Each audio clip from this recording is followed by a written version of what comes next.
आइए हम लोग 2025 में एक नया बातें शुरू करेंगे।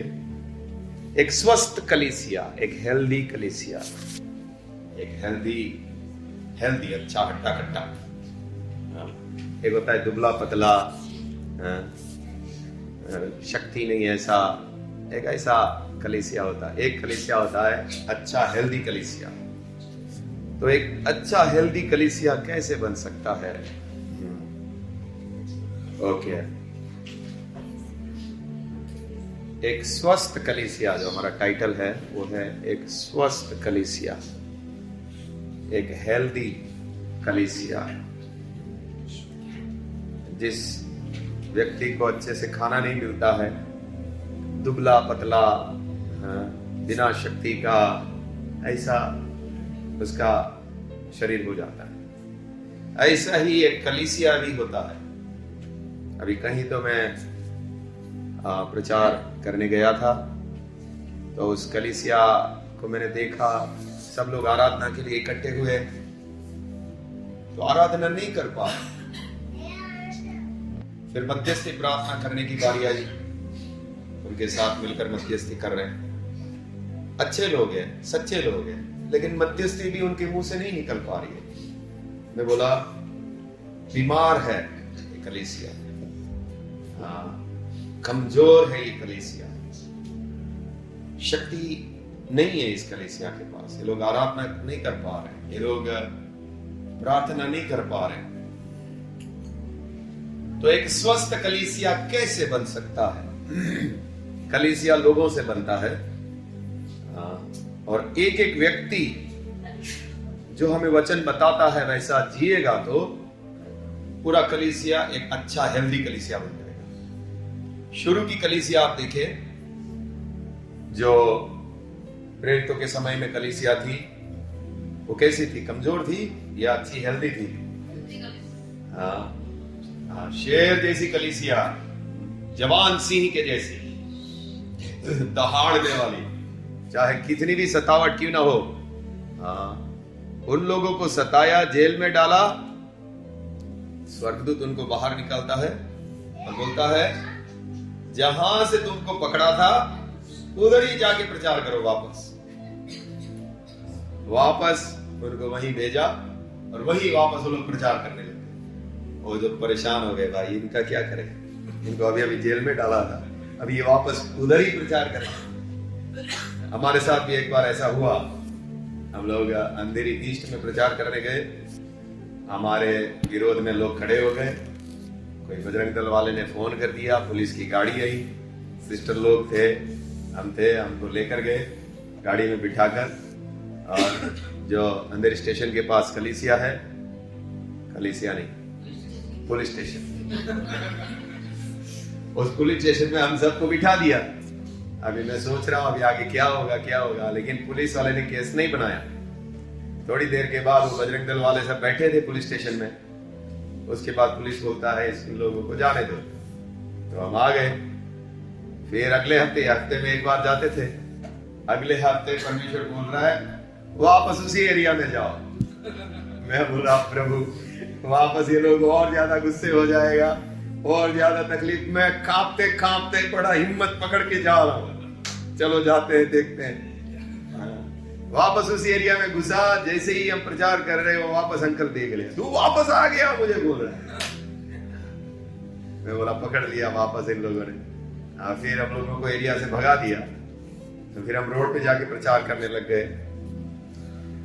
हेल्दी कलीसिया, स्वस्थ कलीसिया, शक्ति वाली कलीसिया, जिसके अंदर शक्ति है, उसके लिए सबसे पहली बात कलीसिया के पास जो होनी चाहिए वो ये है कि वचन उसकी दुनिया हो।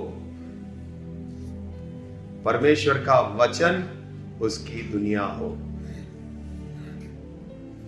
बिना वचन के वो कुछ नहीं कर पाएगा। परमेश्वर का वचन उसका भोजन है, उसके द्वारा उसको शक्ति मिलती है, उसके द्वारा उसको उजाला मिलता है। वचन उसका दुनिया हो। जैसे मछली के लिए पानी होता है, मछली के लिए दुनिया क्या है?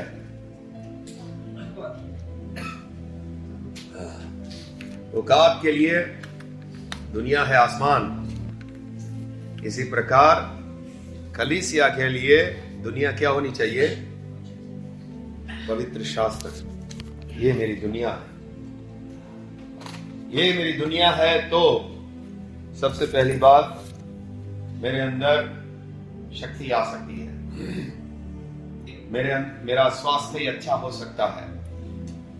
तो वचन मेरी दुनिया हो। शैतान कलीसिया को इस चीज से दूर रखा है। मैं भारत में देखता हूं, कलीसियाओं को देखता हूं, हर जगह हम जाते हैं, देखते हैं, इस चीज की कमी है। उन लोग के पास वचन नहीं है, वचन उसकी दुनिया नहीं है। वो लोग जो कुछ भी जी रहे हैं अपने खुद के विचारों से जी रहे हैं। वो लोग जो भी प्रचार कर रहे हैं, वो भी वचन का ठीक रीति से ज्ञान नहीं है उन लोगों को। वचन की सही शिक्षा ना होने के कारण कलीसियाएं कमजोर है। वचन अगर आपको ठीक रीति से मिले, उसकी समझ आपको ठीक रीति से हो, उसमें आप चलने वाले हैं, तो फिर देखिए आपका आत्मिक जीवन बहुत ही अच्छा होते जाएगा। तो उसके लिए यहोशू को परमेश्वर ने जो बात बोली थी, वहां से हम शुरू करते हैं। यहोशू 1 उसका 7 से पढ़िए। यहोशू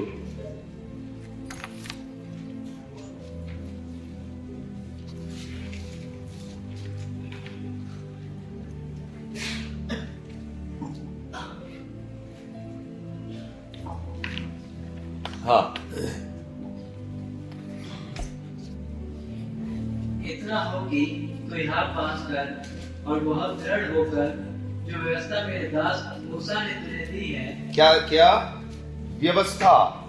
बाइबल जो मूसा ने दी है, उन सब के अनुसार करने में चौकसी करना। जो भी उस किताब में लिखा है उसको करने में चौकसी करना, और उसे ना तो दाएं की मुड़ना और ना बाएं। ये तेरी दुनिया है, तुझे इसी में चलना है। तुझे ना इस तरफ जाना है ना इस तरफ जाना है। ये पवित्र शास्त्र तेरी दुनिया है, तुझे इसी में चलना है यहोशू, जो किताब तुझे दी गई है उस किताब में जो लिखा है उसी के अनुसार चलना है। तुझे अपने दिमाग नहीं लगाना है, ना किसी और के दिमाग के हिसाब से चलना है। ये किताब में जो लिखा है उस पे ध्यान करना है, उसी में चलते रहना है, ना दाएं ना बाएं, बस इसी में। ये तेरी दुनिया होनी चाहिए। आगे, तब जहां जहां तू जाएगा वहां वहां तेरा काम सफल होगा। तब अगर तू इस किताब में जैसा लिखा है उस पे चलने की चौकसी करेगा, तब तेरा काम सफल होगा। ना तुझे अपना दिमाग लगाना है, ना तुझे किसी इंसान के दिमाग के हिसाब से चलना है। इस किताब में जैसा लिखा है उसके हिसाब से तुझे चलना है। सिर्फ उसमें चलने की चौकसी करना है। मैं इस हिसाब से चल रहा हूं कि नहीं, इसकी चौकसी करना है। आगे, व्यवस्था की यह पुस्तक, ओके, व्यवस्था की ये पुस्तक तेरे चित्त से कभी ना उतरने पाए। चित्त यानी तेरे मन से नहीं निकलना चाहिए। ये इसी में दिन रात ध्यान दिए रहना, दिन रात इस पर। हाँ, इसीलिए कि जो कुछ उसमें लिखा है, इसमें जो लिखा है उसके अनुसार करने की तू चौकसी करे। वैसा करने की तुझे चौकसी करनी है। इसमें लिखा है वही करना है मुझे। आगे, क्योंकि ऐसा ही करने से तेरे सब काम सफल होंगे। ऐसा तू करेगा तो तेरे सब काम सफल होंगे सफल होंगे और तू प्रभावशाली होगा। और तू प्रभावशाली होगा। प्रभाव होगा तेरे अंदर अगर तू वचन में जैसा लिखा है करेगा तो। हाँ, हो गया।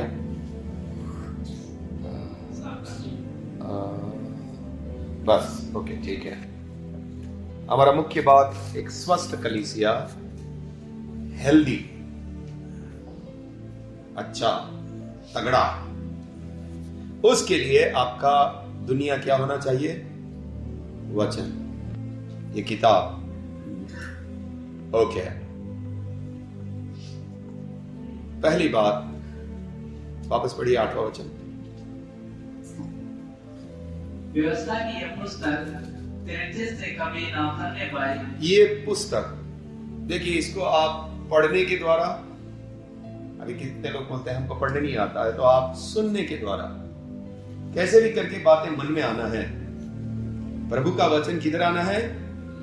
मेरे मन में आना है, चाहे वो पढ़ने के द्वारा हो, चाहे वो सुनने के द्वारा हो। उसके लिए हम देखते हैं नीति वचन 1 उसका 8।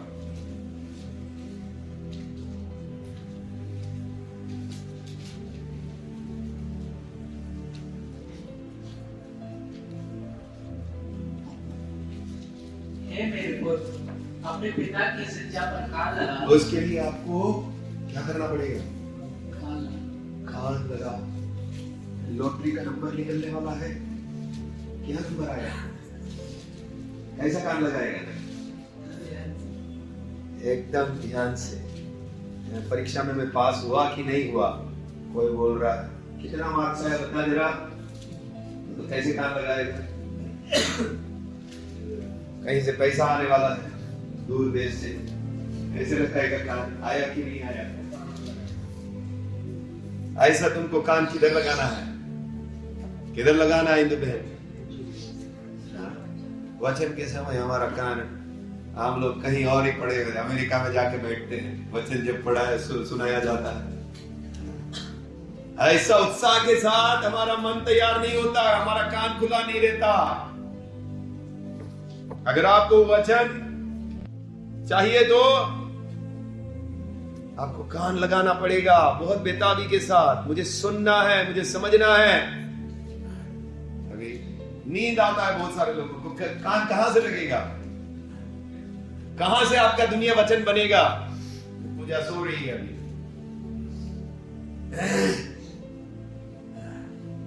तो सबसे पहली बात, अगर आपकी दुनिया वचन बनना है तो आपको कान, प्रभु मेरा मन नहीं लग पा रहा है, वचन सुनने के लिए मुझे उत्साह नहीं आ पा रहा है, प्रार्थना करो। मैं प्रभु उत्साह के साथ तेरा वचन सुनना चाहता हूं, मेरा कान लग सके प्रभु इस बात के लिए। देखिए, और पहला पत्रस 2:2,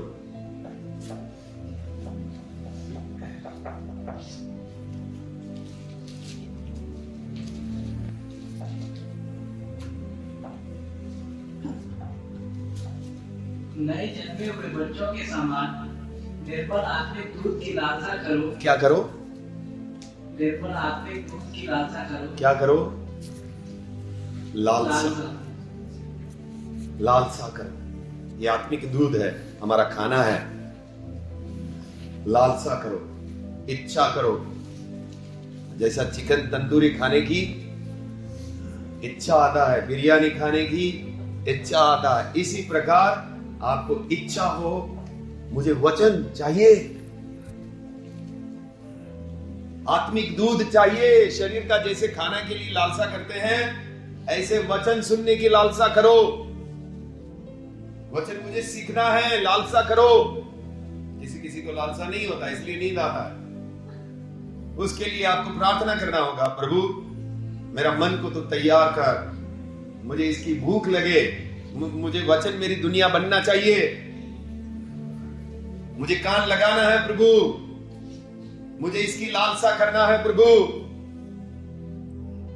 मेरा मन शारीरिक बातों के लिए इच्छा ना लगे, पर इसके लिए मेरे को इच्छा लगे, इसके लिए मुझे लालसा आए।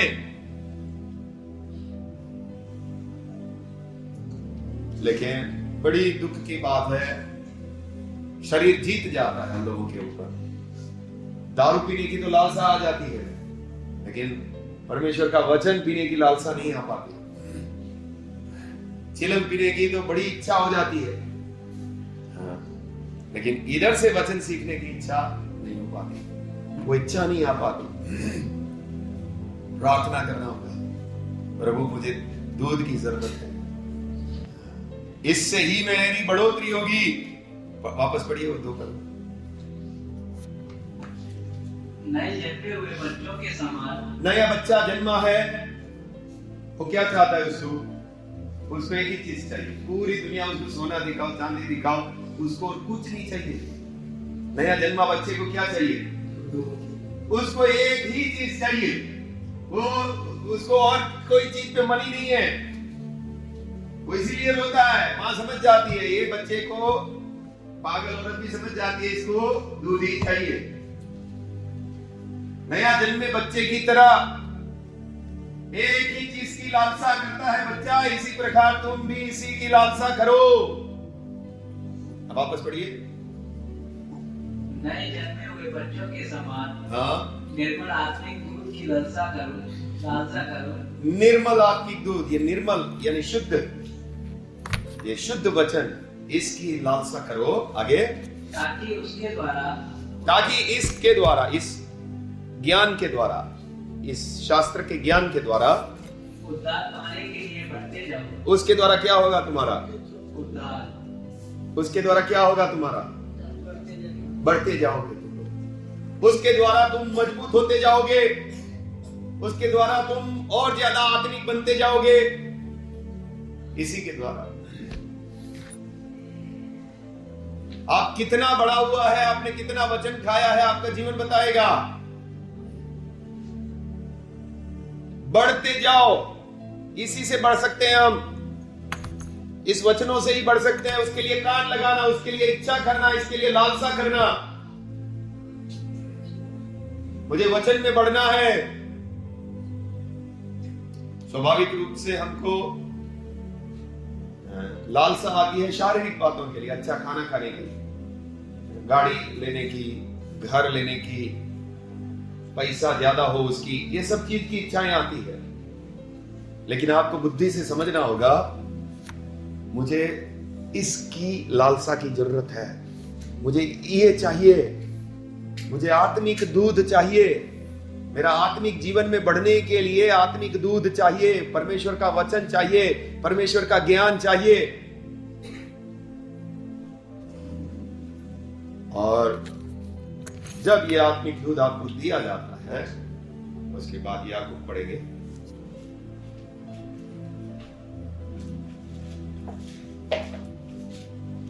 एक का 21 से 23।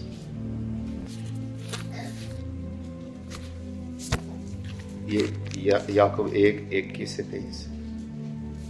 इसीलिए सारी मलिनता और मैं पाप की बढ़ती को दूर करके उस वचन को नम्रता से ग्रहण कर लो। कैसे ग्रहण करना है परमेश्वर का वचन?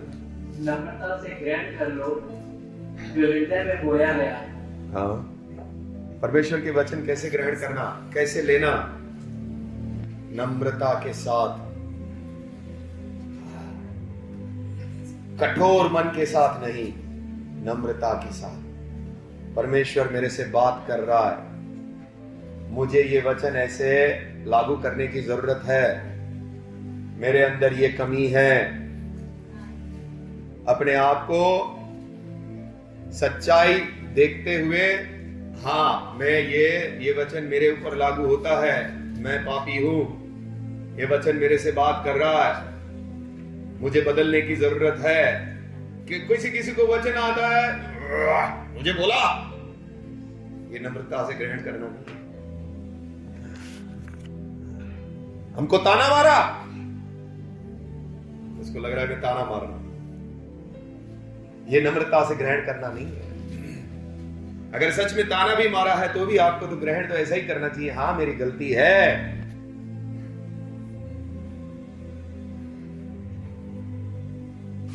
अभी मैंने किसी को बताया कि आप इतने साल से बढ़ नहीं पा रहे, गुस्सा हो गए, दूसरों को जाके बताता है कि हम बढ़ नहीं पा रहे, जो सच था बताया।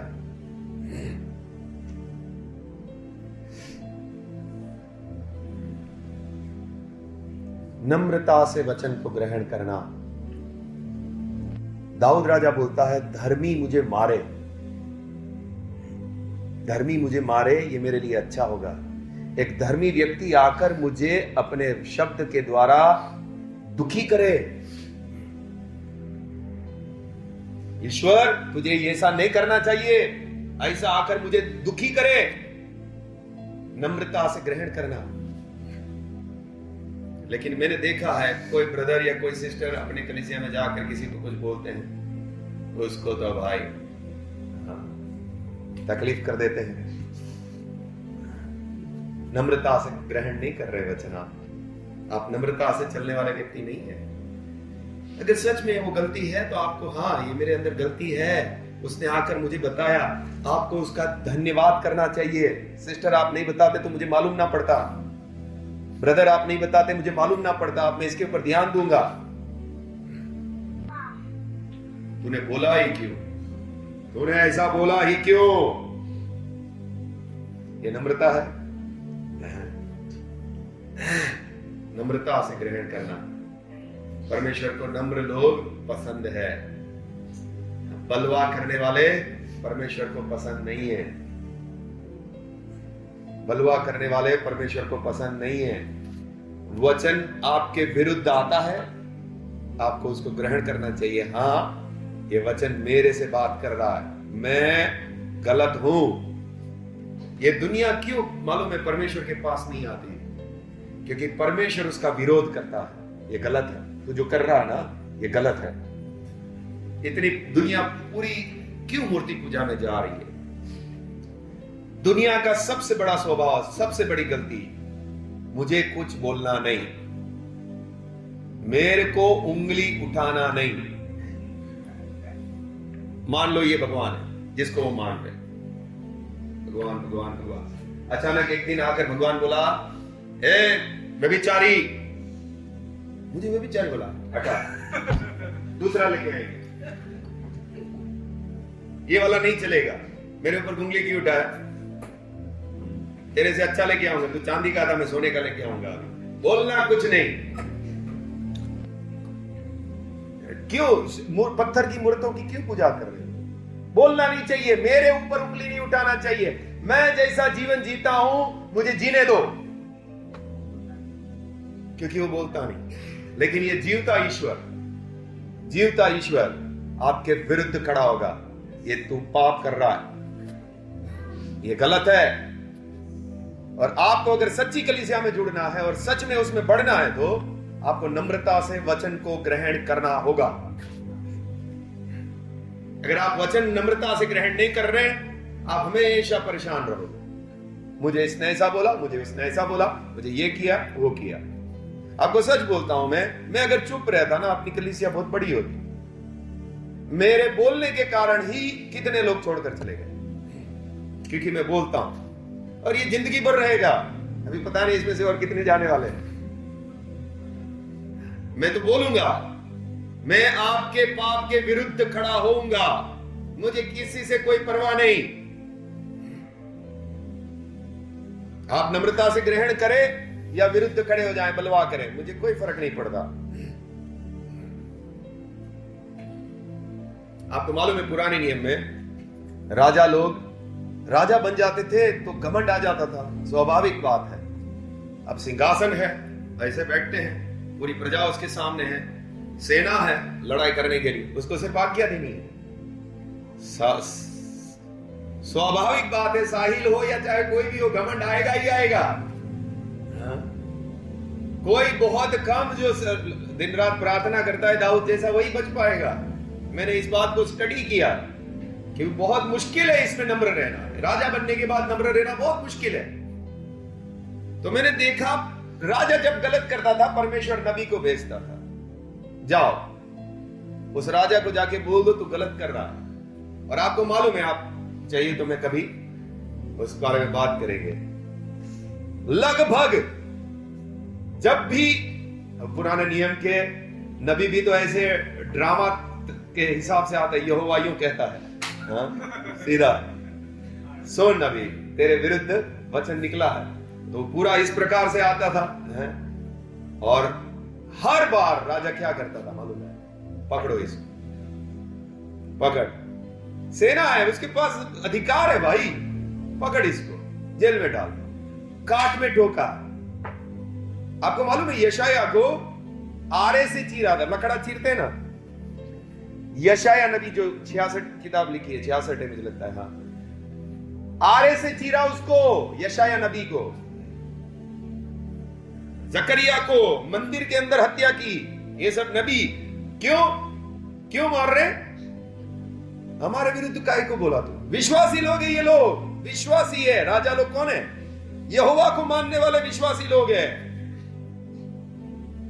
आपको मालूम है अभी गुजरात में मेरे विरुद्ध कितने पास्टर खड़े हो गए हैं गुजरात में? बस एक ही बात, मैंने उनको बोला आपके अंदर दुष्ट आत्मा है,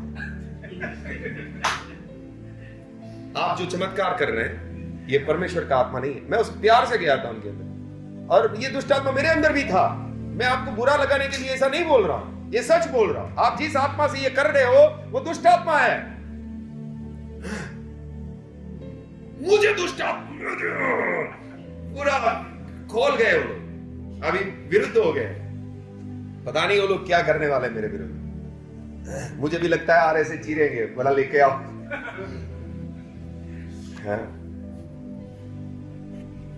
नम्रता से वचन को ग्रहण करो। अगर आप नम्रता से वचन ग्रहण करने वाला नहीं है तो आप जाने वाला है, इस कलीसिया से जाने वाला है। मुझे क्यों बोला? मुझे ऐसा नहीं बोलने का। वो आपके लिए नुकसान कारक है। अगर आपको नहीं बोलेंगे तो आपका पाप आपके ऊपर पड़ा रहेगा, आप कभी शुद्ध नहीं हो पाएंगे।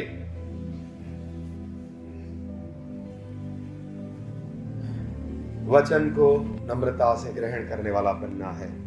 आपको जरूर जांचना चाहिए वो सामने वाला ने मुझे जो बोला है क्या गलत मकसद से बोला है, आपको पूरा पक्का मालूम है, तब आप उनको जाकर तभी भी आप उनको नम्रता से बोलना चाहिए कि आपने जो बोला ना मेरे अच्छे के लिए नहीं बोला, आपने मुझे नीचा करने के लिए बोला था। आप बोल सकते हैं उनको, अगर सच में वो बात पक्की निकलती है तो। अगर वो एक अच्छा इरादे के साथ आता है, आपको परमेश्वर का वचन बताता है आपके विरुद्ध जो आप गलत कर रहे हैं, आपको नम्रता से क्या करना चाहिए? मेरे अच्छे के लिए बोला गया है, ये मेरे अच्छे के लिए बोला गया है।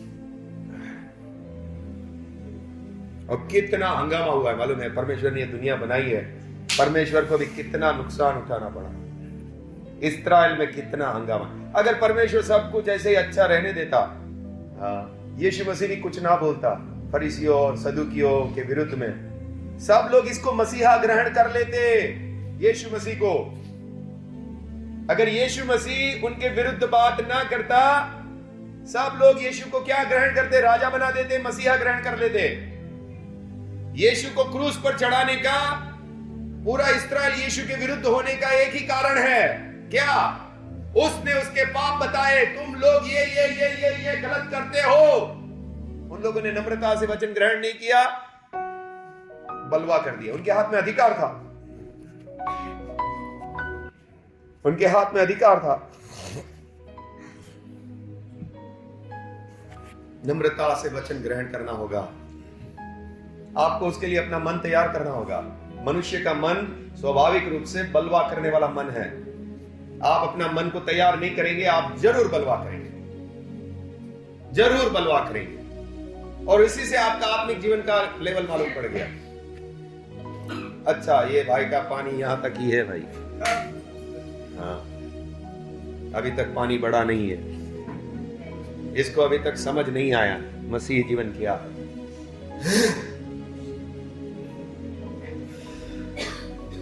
नम्रता से ग्रहण करो परमेश्वर का वचन। अगर सच में आपको आत्मिक रीति से बढ़ना है, सच में वचन को अपनी दुनिया बनाना है, आपको नम्रता से वचन को ग्रहण करने वाला बनना पड़ेगा। वचन थोड़ी ना सिर्फ ज्ञान लेना है, ये वचन हमारे विरुद्ध बातें करेगा, ये वचन हमारे विरुद्ध खड़ा होगा, ये वचन हमें दर्द देगा, रात की नींद खराब करेगा। यही वचन जहर की तरह फैलता है ये वचन, क्योंकि हमारा पापी स्वभाव को ये इतना बुरा लगता है, ये सीधा हमारे विरुद्ध बात करता है, जहर की तरह फैलता है, हमारे शरीर को इतना दुखी कर देता है।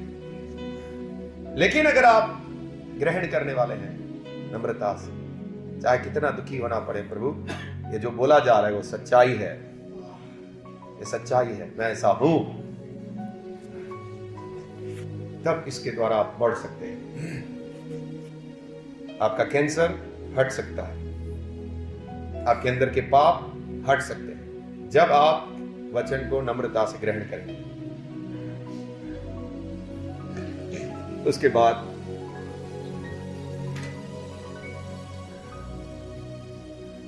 लूका 8:18,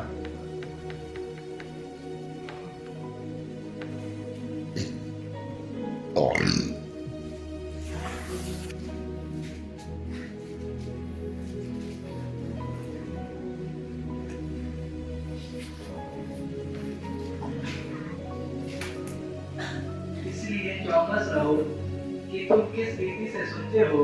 वचन सुनते हो तो किस रीति से सुनते हो। हाँ, क्योंकि जिसके पास है उसे दिया जाएगा, और जिसके पास नहीं है उससे वो भी ले लिया जाएगा जिसे वह अपना समझता है। ओके, आप जब वचन सुनते हैं तो आपको ये देखना है किस रीति से आप सुनते हैं। आपको कैसे सुनना चाहिए? सीखने के लिए सुनना चाहिए, बदलने के लिए सुनना चाहिए। हाँ, मुझे और ज्यादा जानना है उस हिसाब से सुनना चाहिए, गलती निकालने के लिए नहीं सुनना चाहिए। हाँ, अभी मैं सुनता हूँ इसका गलती क्या है, देखता हूँ। बहुत बोलता है, बहुत बोलता है। कितना लोग ऐसे ही वचन सुनते हैं। एक पास्टर दूसरे पास्टर का वचन ऐसे ही सुनेगा, अच्छा रुक जा देखते हैं इसका और क्या गलती है। ऐसे सुनोगे तो जो आपके पास है ना वो भी ले लेगा। आपको ऐसा ऐसा ऐसा किसी का वचन नहीं सुनना है, या तो आप हटा दो। मेरे अंदर भी कई बार ऐसा आता है, क्रिटिसाइज करने के मन से इसको जांच के सही है कि नहीं। मैं बोला नहीं ये गलत है, ऐसा नहीं सुनना किसी का वचन। सीखने के मन से, समझने के मन से, बदलने के मन से, आज्ञा पालन के मन से वचन सुनना है। अगर आप ऐसे नहीं सुनते हैं, कोई और तरीके से सुनते हैं, तो आपके पास जो है वो भी परमेश्वर ले लेगा। और एक वचन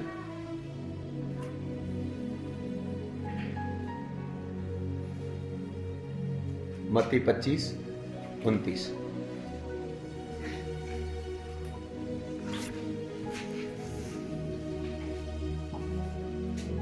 हाँ पढ़े। क्योंकि जिस किसी के पास है उसे और दिया जाएगा। आपके पास वचन है, वचन का ज्ञान है, तो आपको और मिलेगा, और उसके पास बहुत हो जाएगा। आपको बढ़ते जाओगे। परंतु जिसके पास नहीं है, जिसके पास नहीं है उससे वह भी जो उसके पास है ले लिया जाएगा। उसकी परवाह नहीं है। जो ज्ञान उसको मिला है, जो वचन उसको मिला है, उसकी परवाह नहीं है और बढ़ना भी नहीं चाहता है, तो जो है वो भी हटा दिया जाएगा।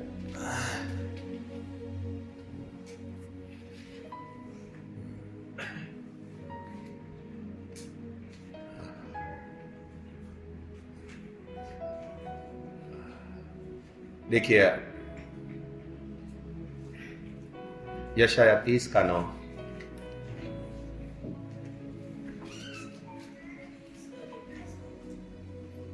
यशायाह 30:9।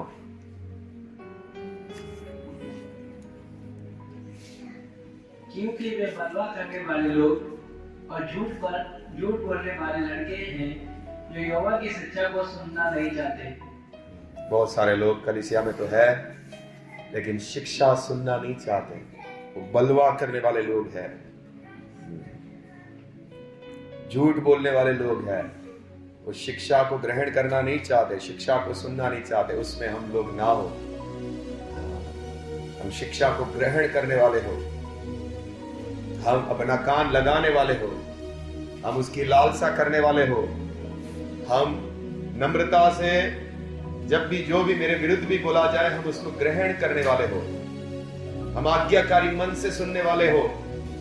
हमें उस ज्ञान में बढ़ना है, ऐसा एक मन के साथ हम चलने वाले। आपको मालूम है ये वचन प्रकाश है, ये वचन उजाला है।